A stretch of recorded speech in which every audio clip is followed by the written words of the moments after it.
Amen.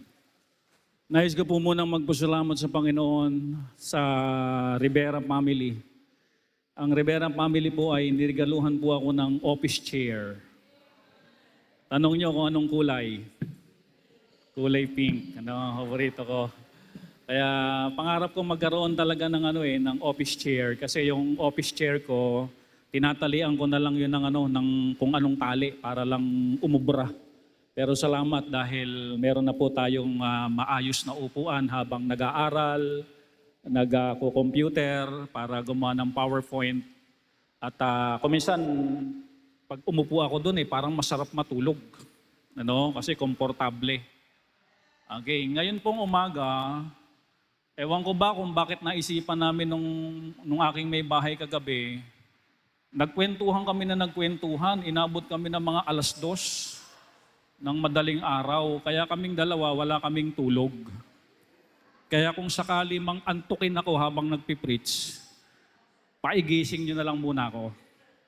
Okay. At kung ganyan din ang inyong karanasan, kayo po ay kulang sa tulog ngayong umaga, may bibigay po akong sikreto sa inyo para hindi antukin. Alam nyo kung ano po yon? Sumigaw kayo ng amen. Kahit walang kakwenta-kwenta yung sinasabi ng pastor nyo. Amen? Lakasan nyo para yung mga katabi nyo magising din. Sa panahon ngayon lalo yan, yung meron tayong mga call center agent dito, kaka-out lang yan sa trabaho, talagang pinaglalabanan nila yung antok nila. Diba? Nakakahiya naman sila, tayo medyo may tulog pa tayo tulog tapos sila gising. Diba? Kakahiya naman yung ganun. Opo. Excited na ba kayo sa ating Family Day? Ano ba ang mga kaganapan na sa grupo? Meron na ba? Amen. Nawa, huwag kayong nag-under na yung mga ibang grupo. Kanya-kanya ng bulungan yan. Okay. Tayo po ngayon ay mag-aaral ng salita ng Panginoon. Excited po ba kayo? Atin pong pag-uusapan muli ang buhay po ni Apostol Pablo. Last time, diniscuss natin yung tinatawag nating emotional suffering ni Apostol Paul. But this time, itutuloy lang po natin ang usapin patungkol kay Pablo. Ito'y naisip ko lang. Ewan ko kung tama ako o mali. Ito yung naisip ko sa biyaya ng Panginoon. Kung mayroong Job sa Old Testament na matinding pagsubok ang dinanas, namatay ang anak, lahat ng pinagkakakitaan o negosyo nawala din, nagkaroon ng sakit, tapos isa pa sa malaking problema, Sir Jaime, namatay lahat ng anak Tapos ang problema, ang itinira, yung misis, na after lang sa blessing. Kapag blessing, tuwang-tuwa. Pero kapag ka naghihirap na at may suffering na, sabi kay Job, inutusan pa si Job. Ang mga misis talaga mahilig mag-utos sa mga asawang lalaki Kaya yung mga utos minsan ng mga misis nyo, medyo sasalain nyo ng konti. Anong utos nung babae? Bakit hindi mo sumpain na lang ang Diyos at nang mamatay ka na? Nagtira ng isa pang problema din. Kung merong Job sa Old Testament na matindi ang pagsubok, sa palagay nyo, sino ang medyo papantay sa New Testament bukod sa Panginoong Kristo? I think the Apostle Paul. Noon nga lang nakaraang linggo talagang awang-awa ako kay Pablo Nakatikim siya ng emotional suffering. Matinding pananakit ng damdamin ang kanyang naranasan. Pero ang nakakatuwa kay Pablo, sa kabila ng kanyang emotional suffering, sabi nga ni Lester kagabi, kilala ko kasi yung Panginoon na pinaglilingkuran ko Kaya hindi ako susuko. Are you with me? Tayo muna tayong lahat bago ko po basahin itong talata. Anak, ihanda mo muna yung Bible natin yan kasi wala sa slide dito. Ama naming Diyos, tulungan niyo po kami at gabayan na muli naming maunawaan ang inyong salita. Hiling po namin ang pagbabasbas ng banal na Espiritu. Salamat po sa mga awitin. Salamat po sa malaman at antig-antig at nakakabless na mga panalangin. Salamat din, Panginoon, sa aming welcome song. Salamat sa mga ginagamit mo, ginagawa nila ito para sa inyo, hindi para sa tao.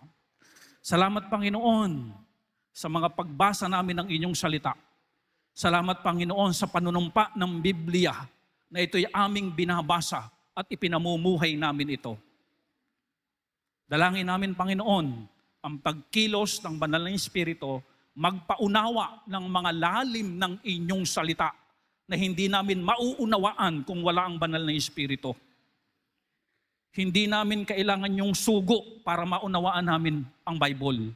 Ang kailangan namin, Panginoon, ang Banal na Espiritu. Salamat po. Ito'y panalangin namin sa inyo. In Jesus' name we pray. Amen. Wala po ito sa outline. Nais ko pong buklatin nyo ang inyong mga Bible. Ito pong babasahin ko po sa inyong 2 talata. Ito po yung na-convert si Paul. Upo na po. Ganyan talaga yung mga mene hanggang di pinapaupo, hindi upo yan eh. Tayo kayo. Hindi, upo lang. Okay. Ito pong babasahin natin, Acts chapter 9. Ito po yung na-convert si Paul. Ano po? Papunta siya, daang Damasco siya. Uusigin niya, kumuha siya ng mga papel, kasulatan, authorization letter, para usigin yung mga Kristiyano. Ngayon, noong nasa daang Damascus siya, na-encounter niya ang Panginoon. Na-encounter niya at na-convert si Paul nung panahon na yon. Ngayon po, pumunta sa isang lugar itong Pablong ito. Ngayon may inutusan ng Panginoon si Ananias, Kristiyano.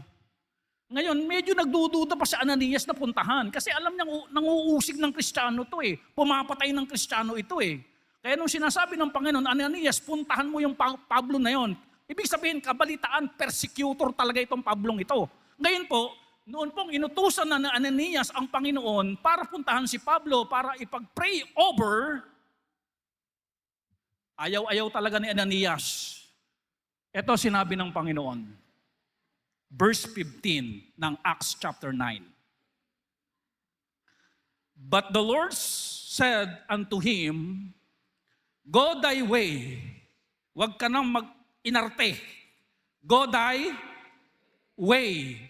For he is a chosen vessel unto me. Pinili ko yan, nasisidlan. Ako pumili dyan. Ako kumilatis dyan. Ako pumili niyan. Di ba bago tayo pumili, kinikilatis muna natin? Nagba-background check muna tayo. Well, of course, sa Panginoon, wala pong lihim sa Panginoon. Ganyan, di ba? Uy, kapatid, crush ka daw ni brother ganito. Nang malaman mo, bigla mong kinilati si brother ganito, di ba? Okay. Sabi ng Panginoon, For he is a chosen vessel unto me, to bear my name before the what? Gentiles, kings, and the children of Israel.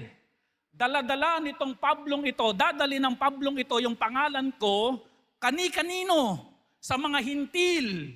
Kanino pa? Sa mga hari. Di ba nakausap niya si Haring Agripa? Sa mga hari. And kanino pa? Sa mga kamag-anak niya, mga Israelita. Verse number 16, ito sabi ng Panginoon, For I will show him. Ipapakita ko sa kanya ang alin po ang ipapakita ng Panginoong Diyos sa kanya. For I will show him how great things he must suffer for my name's sake. Ipapakita ba kung gaano katinding suffering ang abutin ni Apostol Pablo alang-alang sa pangalan ng Panginoon? Ipapakita ba ng Panginoon sa Kristo? Hindi ba ililihim ng Panginoon sa Kristo na sabi ng Panginoon sa Kristo, ikay maglilingkod sa akin kung ano ang mangyayari sa iyo? Hulaan mo. Ganon po ba? Ang sabi ng Panginoon, ipapakita ko sa kanya kung gaano siya magsasaper sa pangalan ko. Ngayon ang tanong, Pablo, deal or no deal? Ano kaya sagot ni Pablo?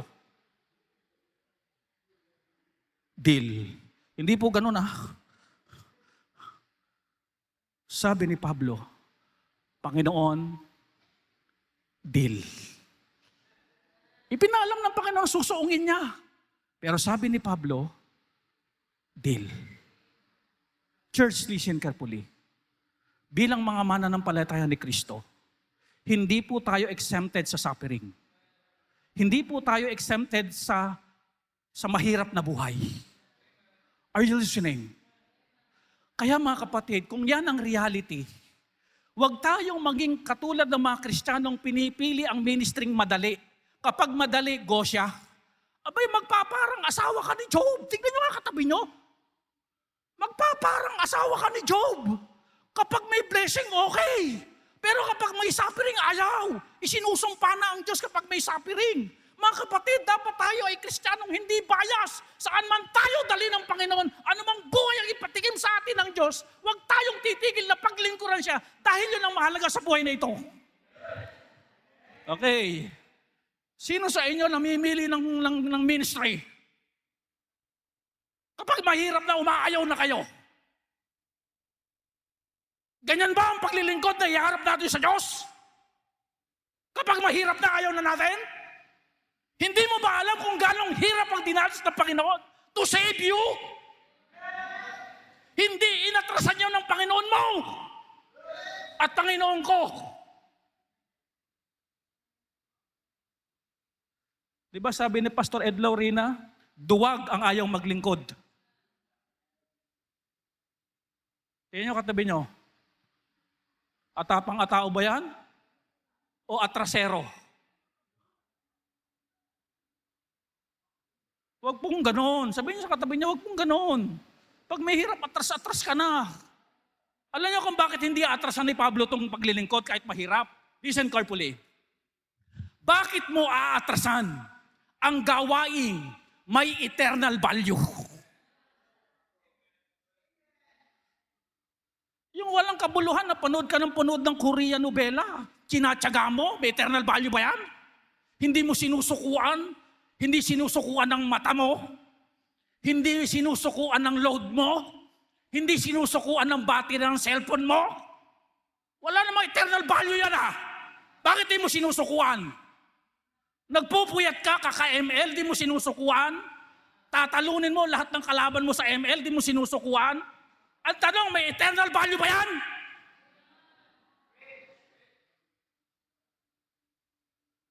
Kapag may eternal value, huwag susukuan.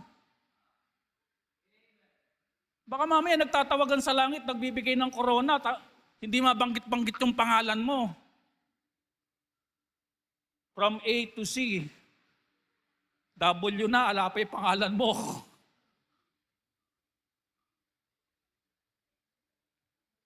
Sabi Pablo, una pa lang, ipapakita ko na sa iyo. Kako-convert mo pa lang, ipapakita ko sa iyo kung paano ka magsasuffer sa pangalan ko. Hindi natakot si Pablo eh. Bakit po? Totoo po yung kanta, Pablo, Pablo, atapang atao, siya'y naglalakbay sa daang Damasco. Sera, spiritual yung kinanta ko ngayon ha. Baka makomment mo na naman ako eh. Matapang talaga. Pero yung tapang niya, i-convert niya into spirituality. Alam niyo, yung mga katabi niya, may tapang naman yan eh. Makakapal din mukha niyan talaga. Kaya lang gamitin sa tama. Kapag ministry, huwag sinusukuan. Huwag inuurungan. Sabi pa nga ng isang pastor, Pastor Laurina, yung kapatid naman, pag nag-quit ka, kanino ka nagkukwit? Eh, pastor ba? Kanino ka nagkukwit? Sa Panginoon. Just imagine, niligtas ka tapos nagkukwit ka sa Panginoon.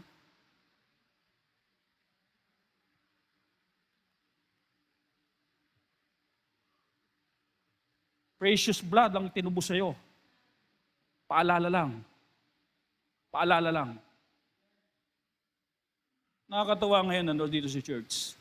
Kahit mga professional, yung mga membro natin dito, mga teacher, someday magkakaroon tayo ng abogado, magkakaroon tayo ng doktor, ng lawyer, ng congressman, ng senator, ng vice president, ng president. Ito nga, may trillionaire na tayo promising to trillionaire. Sayang, hindi mo na pakinggan yung kinuwento ko nung nakaraang linggo patungkol sa kotse mo. Hindi ko na ulitin yon. No? Promising tayo. Nakakatawa, what I'm trying to say, kahit mga professional sila, abay namamaltos ang mga kamay nila kakalinis dito sa church kapag po sila ay nakatoka dito. Amen for that. Hindi nila sinusukuan yung laki ng building natin. Kaya ang plano ko mag-extend pa uli dyan, tsaka doon. Pero para malawak-lawak ang paglilingkuran natin sa Diyos. Amen? Huwag sinusukuan. Pakitabi nyo nga, katabi nyo, huwag susuko. Alam mo ba, inaano ka lang ng demonyo? Sinasidetrack ka lang ng demonyo para maubos ang panahon mo nang wala kang paglilingkod? Abay, wakasan mo na ang pangsulsol ng demonyo sa buhay mo. Wakasan mo na yung pangsulsol ng sanlibutan sa buhay mo. Na para bagang ang mahalaga yung gawain ng sanlibutan. At yung ipinapagawa ng dyablo, hindi yun mahalaga. Pandaraya ang tawag doon. Ang mahalaga, paglingkuran ng Diyos. No matter what happened. Pinaalam ng Diyos kay Pablo. Pablo, papakita ko sa iyo how great things. Matindi po, kung paano ka magsasuffer sa pangalan ko. Ang tindi po, Kaya, I do believe, kung may Job sa Old Testament, may Paul sa New Testament. Parehas na hindi sumuko. Amen? Ang kaibahan lang dito, Brother Jaime, nakamtan pa ni Job yung mga blessing bago mamatay. Pero alam nyo, matindi talaga itong Pablong ito Hindi niya na inasam yung blessing dito sa lupa. Mas ang inasam niya yung blessing sa langit. Meaning to say, kaya pala siya hindi umaayaw. Hindi dahil sa blessing dito sa lupa. Hindi siya doon nakatingin. Kasi kung blessing sa lupa siya nakatingin, ayaw siya Ibig sabihin, ang tuon nitong Pablong ito, yung eternal value. This world is not our home. We're just passing through. My treasure now lay down, up beyond, yun na yun. Somewhere beyond the blue.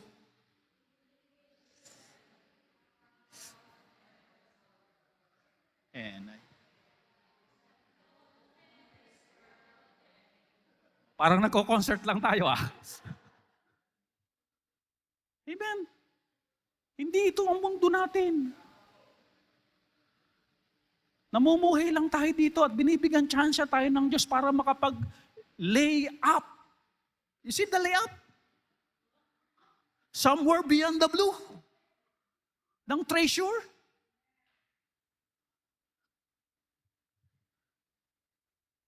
Punta na tayo dito. Ito diniscuss natin noong una. You serve the Lord in spite of emotional suffering. Na-discuss na po natin ito para po sa kaalaman ng iba. Kung hindi po kayo nakadalo ng Sunday, naka-upload po ito sa YouTube. Paki-like and share na rin po. Mag-subscribe na rin kayo. At malaking tulong po yun sa amin. Amen? Panoorin niyo po yung pong suffering ng Apostol Pablo, yung kanyang emotional suffering. Okay. Ngayon punta po tayo dito. Ito po muna yung background, Lagay mo anak yung, yung physical. Physical suffering. Ito po ang background ng physical suffering ni Paul. Nasa 2 Corinthians.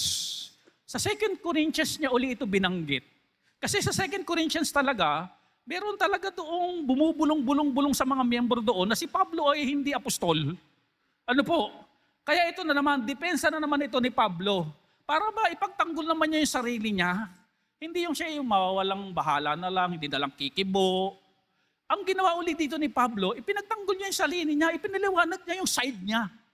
Okay, ito po ang pagkakabanggit sa 2 Corinthians chapter 11. By the way, listen carefully. Mag-i-stay po tayo sa 2 Corinthians chapter 11, yung mga binanggit ni Pablo na physical suffering dito. At pag may binanggit si Paul na physical suffering sa 2 Corinthians chapter 11, pupuntahan natin naman yung ibang talata na aktual talaga na nangyari sa kanya, yung binanggit niya sa 2 Corinthians chapter 11. Okay po ba tayo doon? Okay, kahit hindi, ganun talaga gagawin natin. Amen? Amen. Para makita natin, ma-inform tayo kung ano talaga nangyari. Okay. 2 Corinthians chapter 11, verse number 22. Are they Hebrews? Mga Hebrews ba yung bumubulong-bulong na yon? At sinasabing, hindi ako apostol? Hebrews ba sila? Sabi ni Paul, so am I. Hebrews din ako. Are they Israelites? Yung mga bumubulong-bulong na yon sa Church of Corinth na sinasabi na si Paul ay hindi apostol, sabi ni Paul, mga Israelita ba yon? Ako, Israelita rin ako. So am I. Are they the seed of Abraham? Yung bang mga bumubulong-bulong at sinasabing hindi ako apostol, seed ba sila ni Abraham? Lahi ba sila ni Abraham? Sabi ni Paul, so am I. Ako din. For your information. Kasi di ba Sir Jaime, nung nakaraang tackle natin, inimbestigahan pa si Pablo? Kaya siguro ni Pablo, kahit i-DNA test nyo ako, Hebreo ako, Israelita ako, seed ako ni Abraham. Kaya lang ang problema nun, Sir Kyle, walang DNA test. Tinitignan lang siguro kung pango ang ilong o matangos, doon lang siguro maputi o maitim. O gano'n na siguro, okay, sa salita, yung accent. Pero sabi ni Paul, pag itinrace nyo, kasi ang mga Hudyo talaga, magaling yan sa genealogy. Matitrace talaga yan. In fact, yung pangalan ni Paul, o Saul dati, yung unang hari ng Israel. Ngayon, verse 23. Are they ministers of Christ? Mga minister ba ni Christ yung mga bumubulong-bulong sa inyo dyan? I speak as a fool. I am more. Lalo na ako. Lingkod ako ng Panginoon. Minister ako. Sa Tagalog, Kyle, ministro din ako. Siya nga po. Opo. Ngunit, subalit, ministro din ako. Are you listening? Masigit ako. Kapatid na Jaime.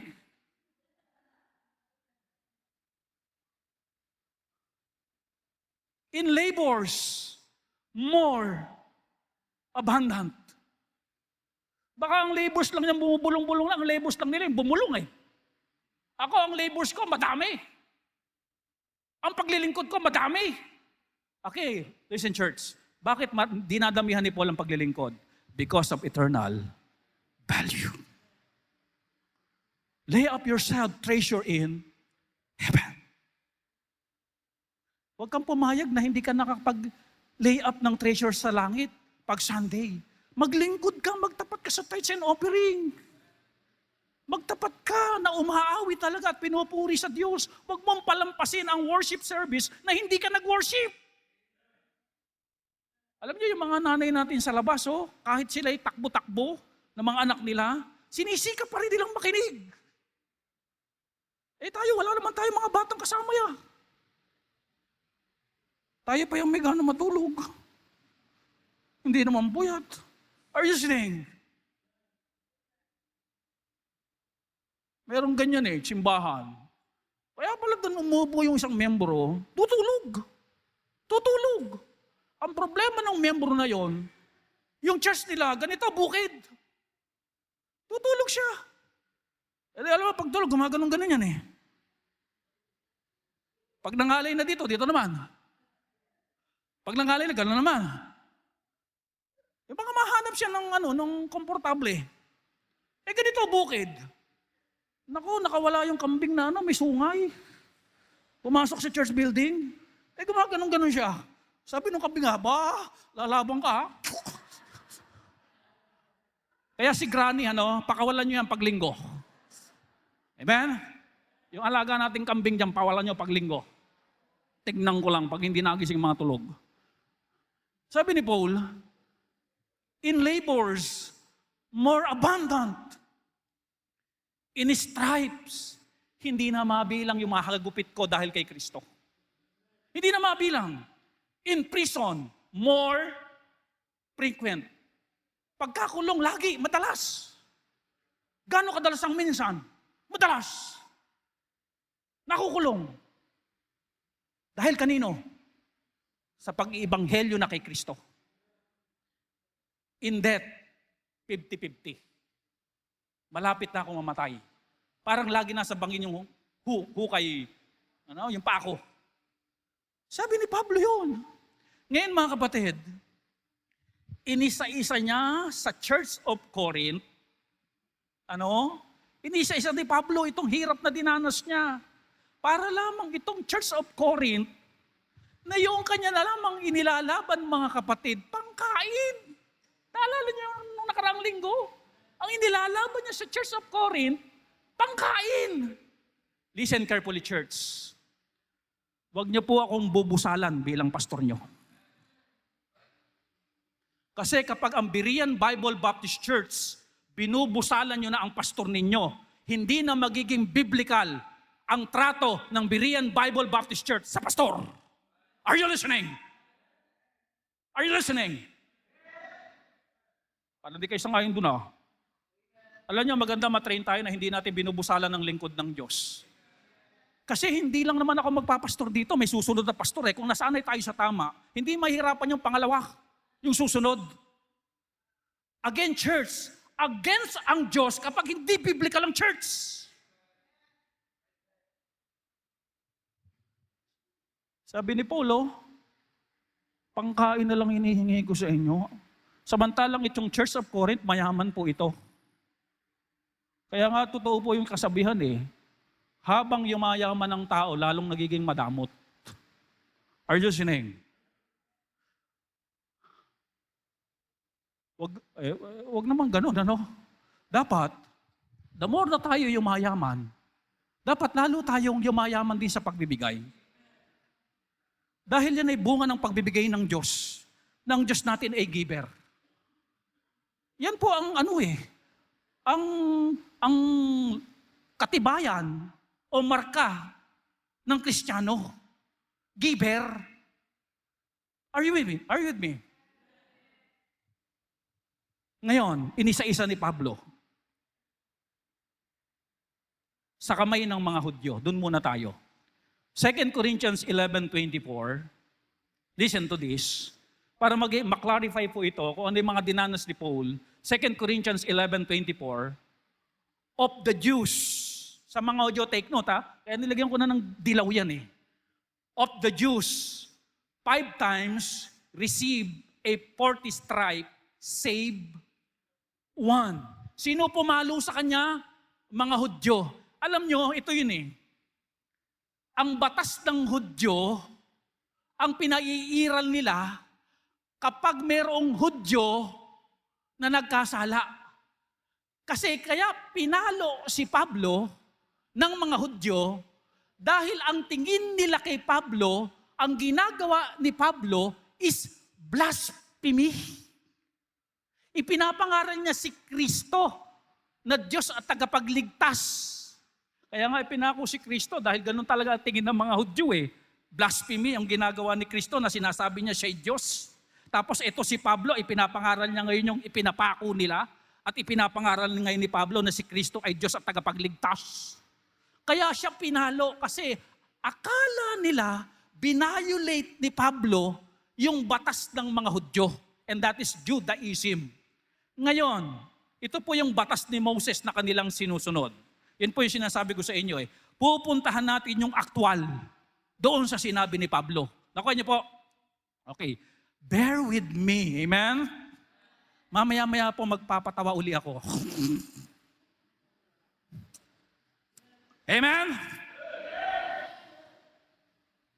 Deuteronomy 25 verse number 3. Ito po yung law of Moses.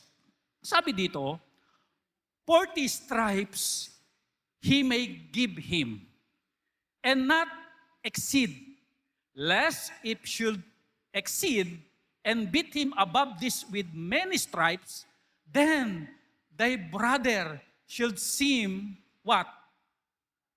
Vile unto thee. Parang pagka pinalo mo ng sobra sa 40, sabi sa batas ni Moses, o sobra sa 40, parang ang tingin mo na sa kapatid mo, kapwa mo Hudyo, walang kwenta. Walang value. Kaya ito, balikan natin anak yung 2 Corinthians 11:24.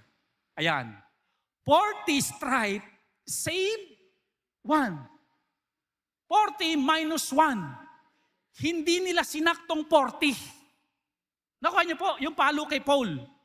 Kasi nga, ayaw naman nilang si Pablo, magmukhang kahiya-hiya bilang kapatid nila, bilang Hudyo. Hindi nila in-exceed into 40 stripes. Nakuha niyo na. Okay. Nakatikim. Ito problema, Sir Gilo. Balik doon anak. 5 times 39. Ilan yon? Ma'am Lloyda. 5 times 39. Amy. 195. Salamat po sa ating mga ulirang guro. Napakarami. Pinalo siya ng ganong karami. 195 na hagupit. Tanong, are you with me? Here's the question. Sino na ang napalo? Alam nyo si Sebyong, yung pamangking ko, pag pinapili siya ng mami niya, ni Ella, kurot o hanger. Ang pipiliin ng bata, kurot. Ayaw niya ng hanger. Ayaw ng palo. Sino po sa atin ang nakatikim ng ganito karaming palo? Dahil naglilingkod ka. Say amen. Nakatikim kayo? Hindi, ano? Kapatid, hindi ka ba nakakatikim nito? Sumusuko ka na? Huwag ganun. Sabihin niyo sa kapatid, huwag ganun. Wala pa tayong natitikbang palo dahil sa ministry. Kaya huwag tayong sumuko. Sabi nga ng isang pastor, we have no reason to quit. But we have plenty of reason to continue. Kapag kinumpir talaga natin yung buhay natin sa naglingkod na Pablong ito, wala tayo talagang idadahilan para mag-quit eh. Pero napakadami nating dahilan na hinuhukay natin every Sunday, yung mga Bible character, mga reason ito to continue.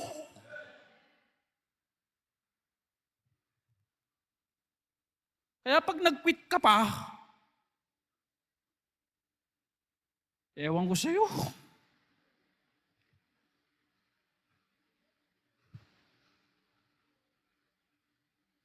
Ayun po, sa Hudyo na, sa kamay naman ng Romano. Basahin po natin. Thrice was I beaten with rods.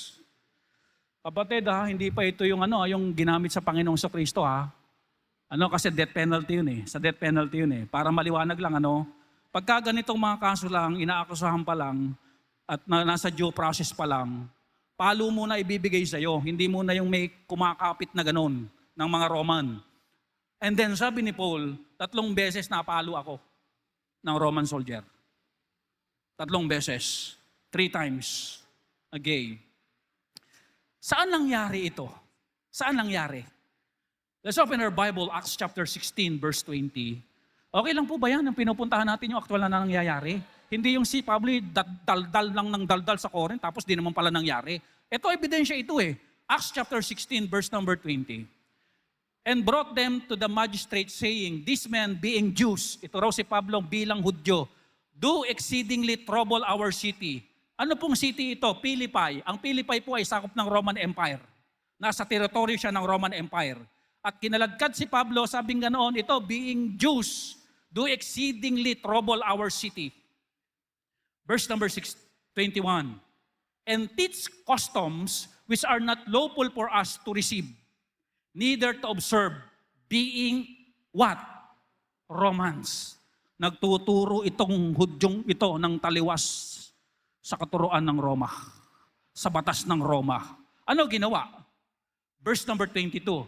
And the multitude rose up together against them, and the magistrates rent off their clothes and commanded to what? To beat them. Inutusan yung mga tao, yung mga Roman citizen pala, no? Pinalo siya. Pinalo siya. 3 beses nangyari sa kanya yon, na pagpalo. Hindi ko na po kayo tatanungin dahil hindi naman pa nangyayari sa atin ito eh. Ano po? And then, sa kamay ng mga taga-Listra. Malapit na po tayong matapos. Mga 1 and... Malapit na. Amen? Okay, tignan po natin ito. Seryosong usapin po ito. Tinitignan natin mga kapatid kung paano nagkaroon ng physical suffering itong Apostol Pablo. Okay, 2 Corinthians 11:25. Doon muna tayo, stay tayo sa 11:25. Sinachap-chap lang po natin. Once was I stone. Minsan, ako ay nabato. Saan nangyari ito? Ito mas matindi, Sir Jaime. Itong stone to death na to. Okay. Acts 14, verse number 19. And there came thither certain Jews from Antioch and Iconium, who persuaded the people, and having stoned Paul, drew him out of the city, supposing he had been what? Dead. Kaya yung sinasabi niya kanina, yung binasa natin kanina, na siya sa kamatayan ba ang usapan? Nag-50-50 na ako. Kasi yung hatol na ng mga Hudyo sa kanya, stone to death. Kaya ganun, kinalagkad. Sabi ng mga bumoto sa kanya, ay patay na, iwanan na natin. Ibig sabihin talagang si Pablo hindi na humihinga. At sabing ganoon, patay na yan eh. Pero hindi nila alam buhay pa. Naranasan na ba natin ito na mag-50-50 tayo? Para paglingkuran ng Panginoon? Hindi pa. Naku po, mga kapatid. Nakita niyo po ba yan? Kung anong madampot ng bato ng mga tao, kudrado, bilog, parhaba, bukol-bukol, parang yung mukha ng jowa mo, bukol-bukol. Kahit anong madampot nilang available na bato ron, yun ang isasalpok nila sa'yo. Na-imagine niyo po ba yun? Yung tagas ng dugo ni Pablo, na mayroong siguradong bali-bali na buto sa kanya dyan. Sabi nga noon, once was I stone. Isa lang yon pero matindi. Pangalawa, pangilan na ba to? Marami na to, no? Sa kamay ng dagat. May kamay ba dagat? According sa outline ko, meron. Sa kamay ng dagat. Amen? Ano nangyari sa kanya? Verse 25 pa rin tayo. Thrice I suffered shipwreck. Oh, listen carefully. 3 beses daw siyang nasira yung barko na kanyang sinasakyan. Pastor, tanong ganito. Bakit 3 beses? Si Pablo kasi ang dami niyang missionary journey. Ang dami niyang paglalakbay. At kadalasan ng paglalakbay niya, tawid dagat talaga. At bakit, Pastor, 3 beses na shipwreck? Ito po ang dahilan. Alam niyo po ba, hindi niyo pa alam? Nung araw, wala pang pag-asa. Walang weather forecast. At yung barko na ginagamit nila, hindi high-tech. Nakadepende yun sa hangin. Kaya madalas, hindi na lang alam ang balita, walang mangtani noon. Kaya sila'y maglalayag, mabibigla na lang sila. May bagyo pala. Kaya madalas na kanilang pag-travel, nababagyo sila, nasishipwreck sila, nasisira yung kanilang barko. Ako po, minsan nagpunta kami doon sa Marinduque, camp doon Sir Lester. O sumakay kami ng barko. Aba, nung sumakay kami ng barko, noong lumarga na yung barko, Okay pa, nakikita mo pa yung pangpang eh. Planta ba? Ano tawag doon? Yung pier. Aba, nung medyo malayo-layo na, wala kang matanaw na lupa. Nakakatakot. Pag in-imagine mo, nakakatakot talaga. Kaya ako believe sa mga seaman natin, ilang buwan sa dagat, ang tatapang nila. Ano po? Nashipre kami. Yun nga, Brother Jaime, walang bagyo na, nakakatakot. Ito pang may bagyo. Kaya totoo talaga yung kanta. Galing na nag-compose talaga. Pablo, atapang, atao. Thrice, hindi lang minsan. Ito listen to this. Pag yung barko na sinasakyan mo, alam mong lubugin, sasakay ka pa ba? Hindi na. Tatandaan mo yung barkong lubugin na yan. Pero alam nyo si Pablo, kahit lubugin yung barko na yun, sasakay pa rin. Para lang maipangaral ang ebanghelyo ni Kristo. Tapang ang puhunan. Dahil tinatapangan niya for eternal value. A night and a day have been in the deep. Night and day daw. Ano po? Siya ay nasa ano po? Nasa kalaliman. Nasa kalaliman. Nasa kalaliman. Okay. Verse number 26. In journey, often, madalas yan, naglalakbay ako. Ito ang bucket list ng mga pupuntahan ko for missionary journey. In journeying often, in perils of what? Waters. Mapanganib na dagat. Mapanganib na ano po? Tulisan. Mapanganib na mga Hudyo. Panganib na mga hintil. Panganib na mga lungsod. Panganib sa ilang. Panganib sa dagat. Panganib sa mga nagpapanggap na kapatiran. Ang buhay ni Pablo ay laging nasaan po? Sabihin nyo nga po, panganib. Kakatakot, no? Sa kapwa niya Hudyo, nakakatakot, may panganib. Sa ibang tao, sa mga tagalabas, nakakatakot, may panganib. Kasi kapag traveler ka nung araw na yun, naalala nyo yung Good Samaritan? May traveler, ninakawan, binugbog pa. Uso yun noon, yung mga robber. Kaya sabi niya, sa dalas kong naglalakbay, nabibingit sa kamatayan ng buhay ko sa mga robber. Panganib.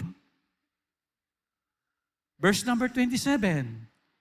In weariness, in painfulness, in watching often, kung puyatan lang ang pag-uusapan, mas puyat ako sa mga call center agent. Are you listening? In hunger, in thirst, in fasting, often. Usapang gutom, walang makain. Lagi sa akin yan.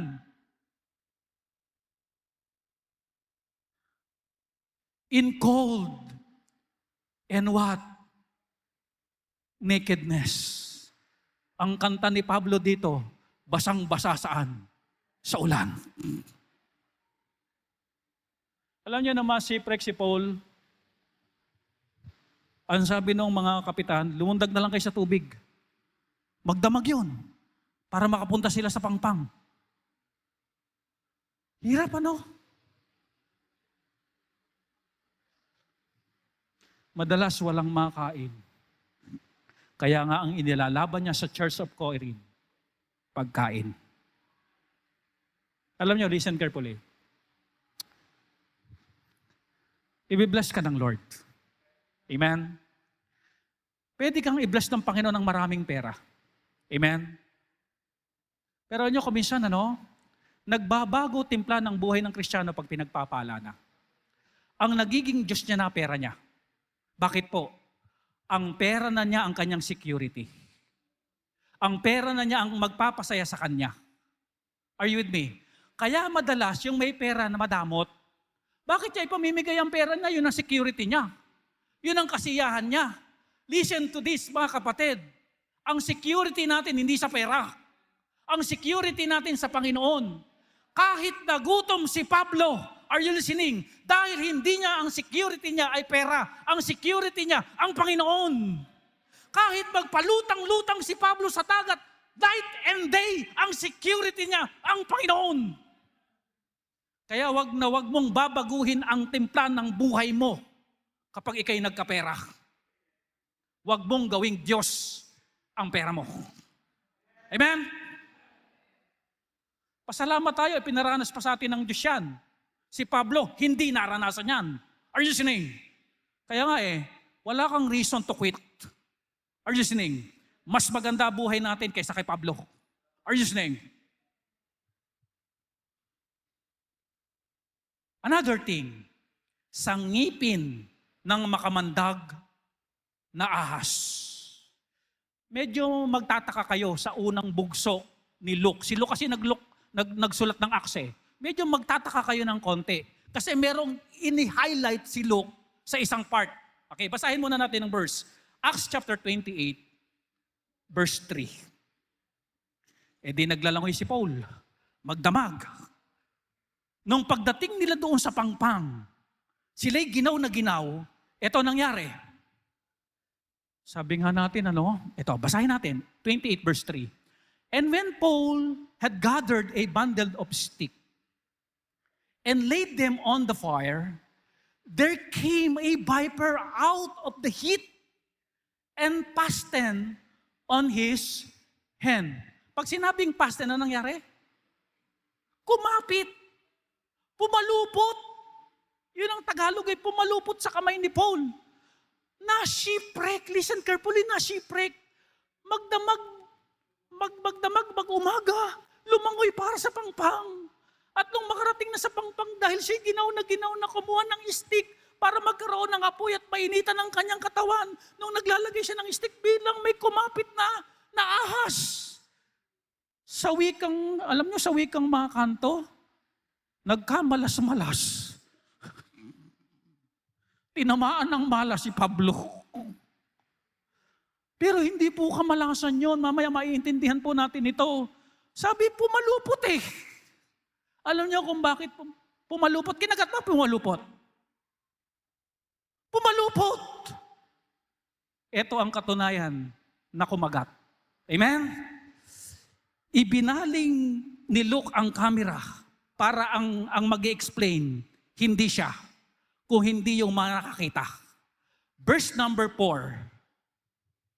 And when the barbarians saw the venomous beast hung on his hand, they said among themselves, no doubt this man is a murderer whom though he had escaped the sea, nakaligtas sa dagat, yet vengeance suffer not to live. Ano ibig sabihin dito ng mga barbarians? Kinagat. Are you with me? Nakaligtas sa dagat, pero sa venomous beast, sa ahas, hindi na yan makakaligtas. Nakagat? Nakagat. Alam niyo ginawa lang diyan ni Pablo? Pinagpag. Try nyo. Hindi naman masamang itry yan Amen?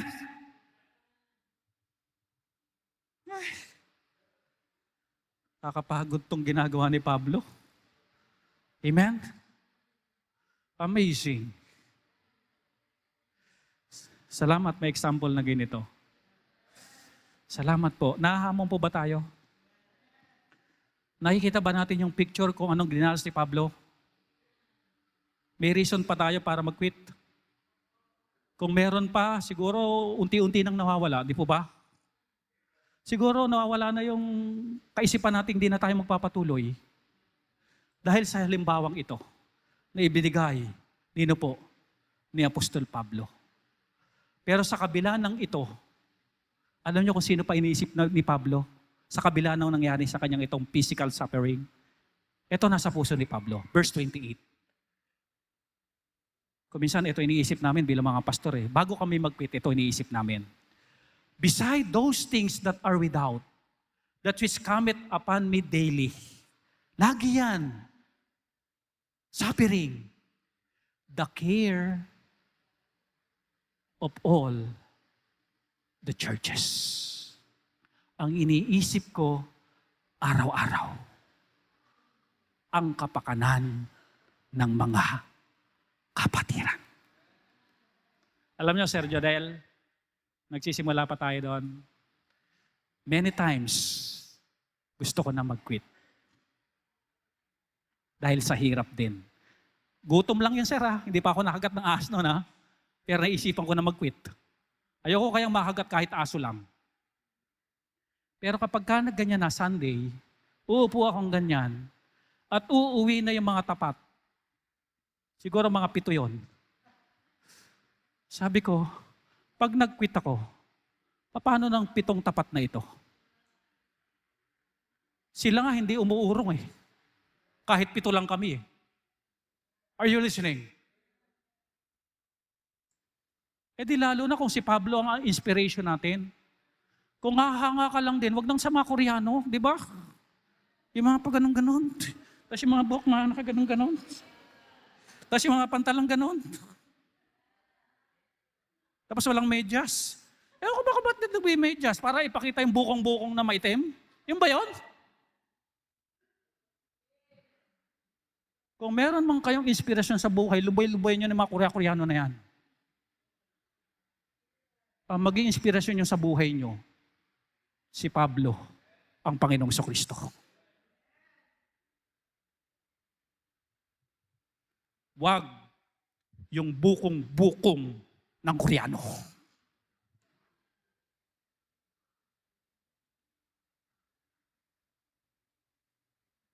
Eh, ang cute.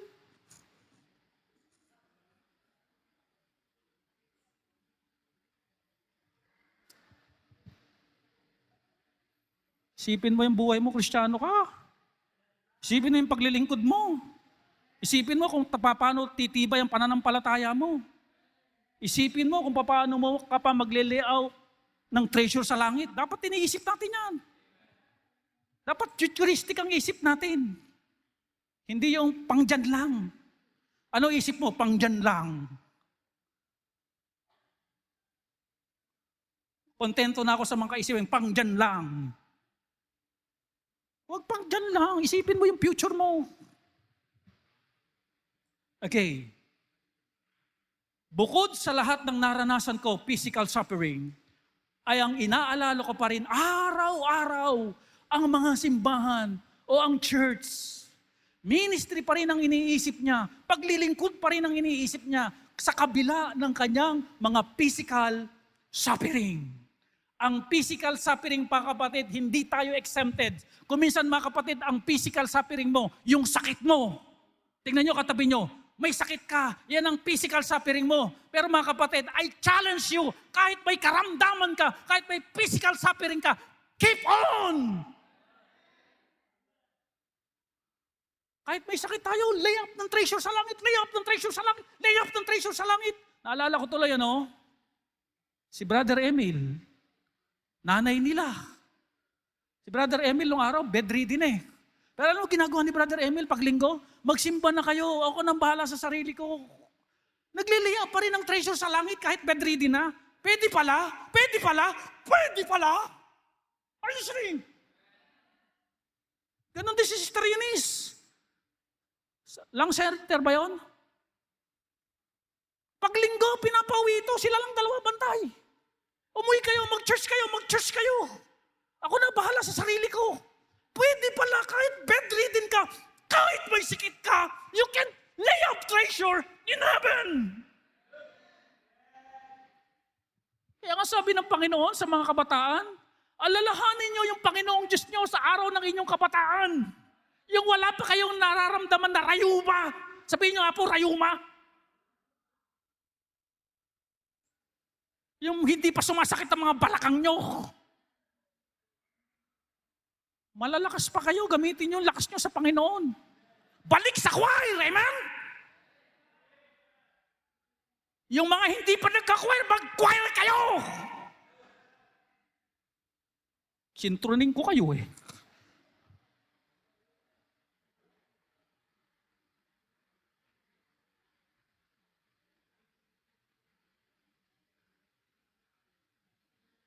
Sabi dito, sa Diyos, hindi sayang ang mga paghihirap ni Pablo.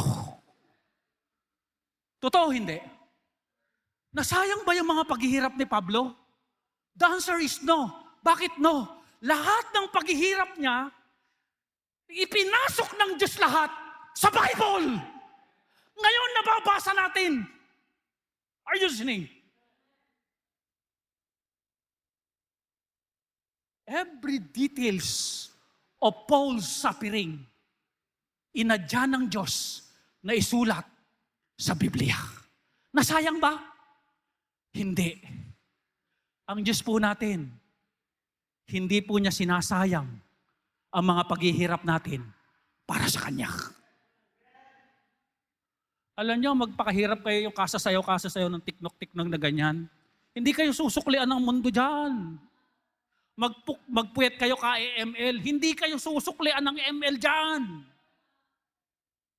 Ang magsusukli kapag tayo'y naglingkod sa Panginoon, ano man ang dinadanas natin, ay ang Diyos. Anak, ibigay mo nga yung quotation. In suffering and vain, believe that God is still for you and not against you. Tama po ba yan? Kapag meron kang paghihirap, hindi against ang Diyos sa'yo. Ito'y para sa'yo, sa ikatitibay mo, sa paglapit mo sa Diyos. Alam nyo mga kapatid, kapag everything's okay, hindi ka magpe-pray ng seryoso. Subukan mong napako ka ng D4 ng pinapanulat mong batang magaling sa math, na may kalawang, bumaon sa paa mo, talagang baon na baon. Tignan ko lang kung hindi mag-pray ka ng mataimtim. Are you listening? Kaya ang suffering, hindi against sa'yo ang Diyos. Kung hindi, nagbibigay ang Diyos ng hirap para sa'yo. Ikaw ang makikinabang. Kaya ito ang sabi ni Apostol Pablo. Ito na po ang huli.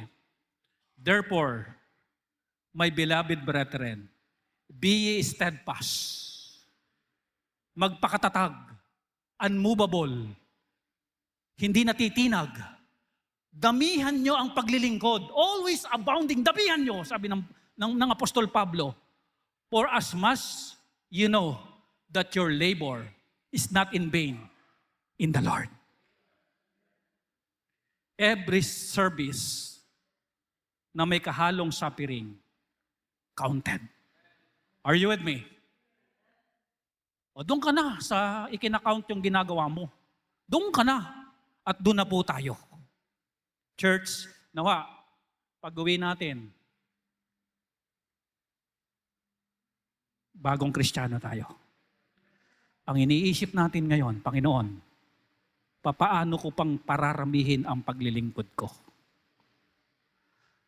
Ako'y natutuwa, may mga bago tayong mga usher, aga nilang dumating. Praise God for that. Marami pa tayong tatrabahuhin. Tumrabaho tayong lahat. Mahirap buhatin ang bahay para ilipat. 3 lang ang bumubuhat.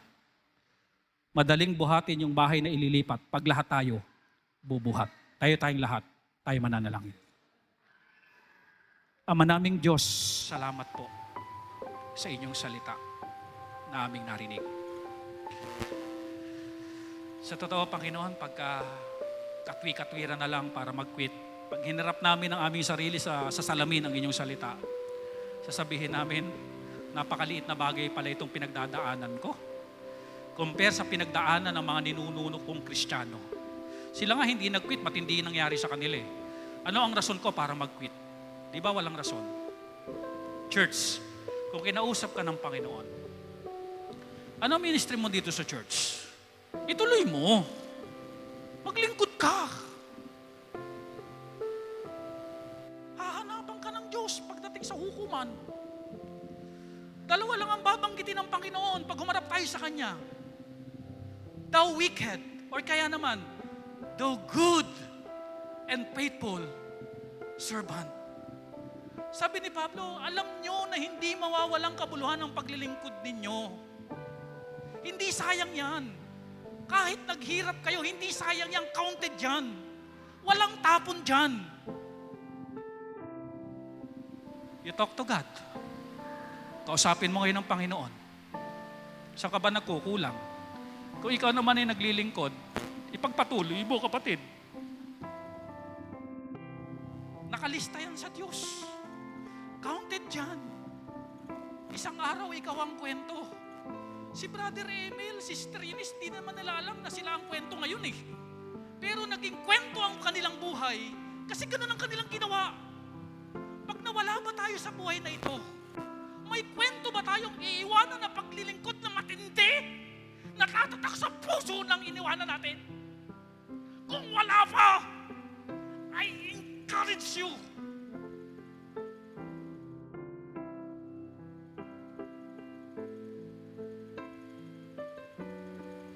Mag-iwan ka naman ng tatak ng matinding paglilingkod. Naming Diyos, alam niyo po buhay namin. Alam niyo po puso namin. Alam niyo po kung ano lamang sa puso namin. Mundo o kayo. Alam niyo po yan, wala kaming tatago sa inyo. Pero patawad Panginoon kung lamang ang mundo. Lamangan namin Panginoon ang paglilingkod sa inyo habang malakas pa kami. Salamat po. Purihin ang inyong dakilang pangalan. I-bless niyo ang bawat panalangin ng bawat isa sa pangalan ng Panginoong Hesus.